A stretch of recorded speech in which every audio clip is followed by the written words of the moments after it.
দুপুরবেলা খাওয়ার পরে আসলে আজকে থালাবাটিগুলো ওয়াশ করতে পারিনি।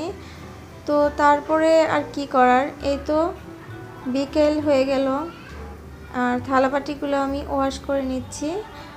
আর মেয়েরা বলছিল যে মেয়েদের খিদা লেগেছে, তো তার জন্য আমি তাদেরকে এখন পিঠা বানিয়ে দেব। আর ভিডিওটা ভালো লাগলে অবশ্যই সঙ্গে থাকবেন। তো এই তো আমি কিন্তু ডিম চিতই বানাবো। আর এখানে আমি চালের গুঁড়োটাকে সুন্দর করে মেখে নিয়েছি, আর এখানে একটা ডিম দিয়ে হালকা একটু লবণ দিয়ে দিয়েছি।